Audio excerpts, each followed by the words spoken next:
Hello everyone, welcome once again. Now I will teach you tense part 6.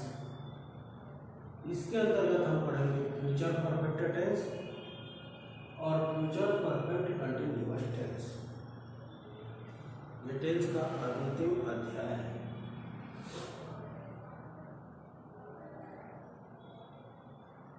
तो आइए देखते हैं फ्यूचर परफेक्ट टेंस. इसका पहचान होगा हिंदी में चुका होगा, चुकी होगी, चुके होंगे, चुका होगा आदि. किसी वाक्य के अंत में अगर ये आते होंगे, अगर ये आते हो तो समझ जाना कि वो फ्यूचर परफेक्ट टेंस से रिलेटेड सेंटेंस है. अब सैड में वही हेल्पिंग वर्ब होगा तो उसके लिए कुछ रूल रेगुलेशन की हमको यहाँ जरूरत हो नहीं पड़ेगी, उन्हीं का यूज करना है. तो आते हैं हम सीधा एग्जाम्पल में. मैं यह चित्र देख चुका हूँ. मैं आई के साथ सैड भी होगा. है परफेक्ट की पहचान है. आई हैव के बाद always seen the third form of the verb, इसलिए सी का सीन दिस पिक्चर यह चित्र. I shall have seen this picture. मैं यह चित्र देख चुका होगा. I shall not have seen this picture. मैं यह तस्वीर या चित्र नहीं देख चुका हूँ. Shall I have seen this picture? क्या मैं यह चित्र देख चुका हूँगा? Shall I not have seen this picture? क्या मैं यह चित्र नहीं देख चुका हूँ?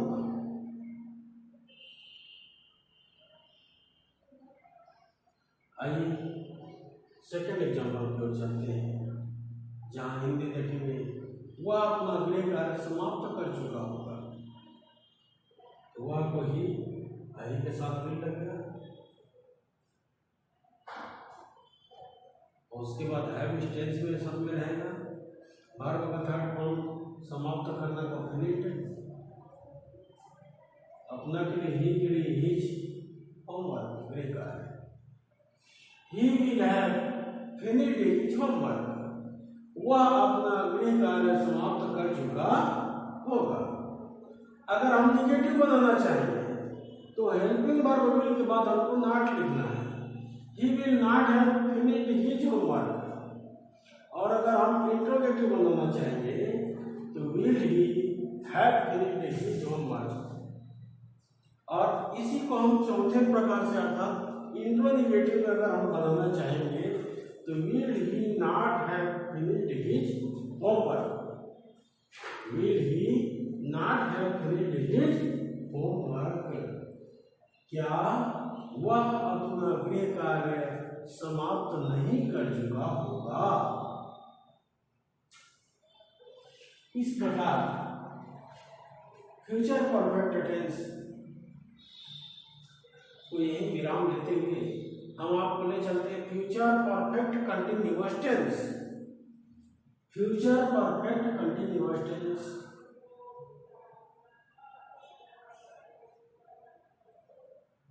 पूर्ण अपूर्ण भविष्य काल. इसकी आइडेंटिटी होगा रहा होगा, रही होगी, रहे होंगे आदि. यह फ्यूचर का अंतिम टेंस है और सारे टेंसों का भी एंडिंग है. शैल करुण पूर्ववत रहेगा. सिंस बार की रूप की इसमें जरूरत पड़ेगी तो वह भी पूर्ववत रहेगा, मतलब प्रेजेंट परफेक्ट कंटिन्यूअस टेंस की तरह, या यूं कहें कि पास्ट परफेक्ट कंटिन्यूअस की तरह. सिंस बार का यूज वही है. पॉइंट ऑफ टाइम मतलब निश्चित बिंदु के साथ सिंस का यूज करना है. और पीरियड ऑफ टाइम समय की अवधि के साथ फार का यूज करना है. आइए देखते हैं एग्जाम्पल. वह 2 घंटे से पढ़ता रहा होगा. तो वह को ही अही के लिए भी लगेगा. विल हैव बीन स्ट्रेंथ की पहचान में रहेगा reading ING for 2 hours. He will have been reading for 2 hours, कहने का मतलब है वह 2 घंटे से पढ़ता रहा होगा।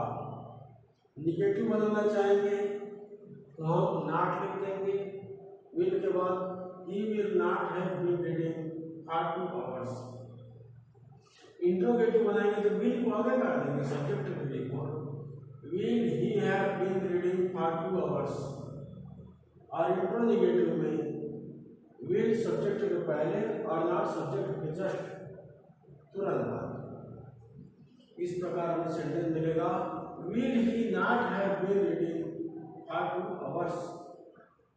क्या वह 2 घंटे से नहीं पढ़ता रहा होगा।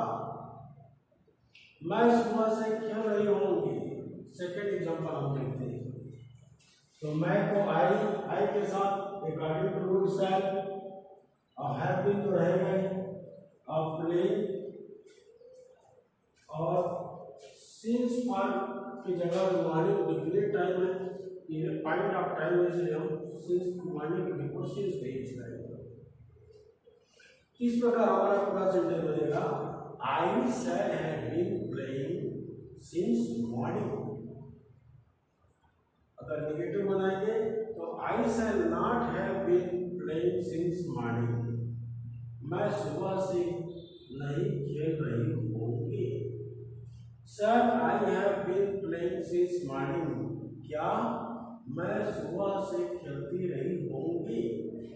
Sir I not have been playing since morning, क्या मैं सुबह से नहीं खेलती रही होंगी। इस प्रकार फ्यूचर परफेक्ट कंटिन्यूअस टेंस और टेंस का ये 6वां पार्ट यहीं पर एंड होता है। आशा है आप लोगों को जरूर समझ में आया होगा, और जहाँ डाउट होगा तो वहाँ मोबाइल व्हाट्सएप के थ्रू कॉन्टेक्ट करके हेल्प लाइन लेंगे। I am always ready to help you because it's my duty and responsibility. तो ओके स्टूडेंट्स, आप लोग इसकी प्रिपेयरिंग करेंगे, कॉपी बना लेंगे और प्रॉब्लम का सॉल्यूशन भी हेल्प लाइन लेकर के करेंगे। तो नेक्स्ट पीरियड तक के लिए ओके, सी यू अगेन।